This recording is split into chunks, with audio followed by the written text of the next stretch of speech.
Welcome back to State of the Nation with me, Matt Goodwin. Now, shockingly, tonight, Labour and other MPs voted against a Tory amendment for a national inquiry into the Pakistani Muslim rape gangs. A party that has already committed to holding dozens of inquiries is tonight refusing to hold one on the mass rape of white working-class children across dozens of communities up and down these islands.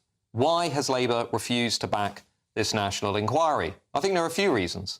Firstly, I think Labour's gaslighting you. I think Labour MPs will tell you that it's about there already having been a national inquiry on this issue, but that's not really true.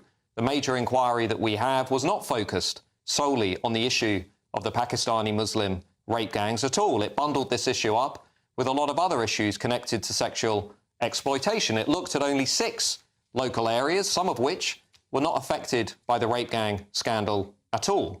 It didn't look at areas like Bradford and many other local authorities that even today are probably still grappling with rape gangs on their streets. The recommendations in that earlier report were too weak. That's why not a single police officer, not a single social worker, not a single local council leader, many of which, by the way, were in Labour-held areas, have been held responsible for looking the other way while our children were raped, abused and harassed by organised criminality.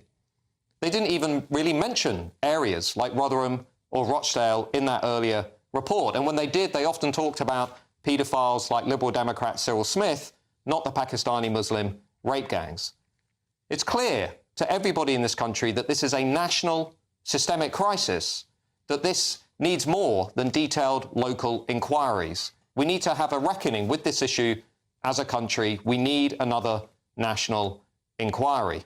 And you know, the other thing that I can't help but wonder tonight is Labour's opposition to a national inquiry, perhaps rooted in something else, perhaps rooted in its very strong support from Muslim voters, from Muslim communities, and from the fact that many of Labour's radical left progressive MPs cannot accept what this scandal is telling us, that multiculturalism in Britain is not working, that mass immigration in Britain is not working, and that the entire progressive worldview, which would have you believe that minorities are good and the majority is bad, has been turned on its head by this scandal, which has shown that actually members of a minority community are willing to rape, abuse and harass members of the majority.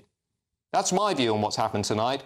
I think it's shameful, and I think that many people out there in the country, millions of people, the forgotten majority, will not let the Labour Party forget what they think about this issue.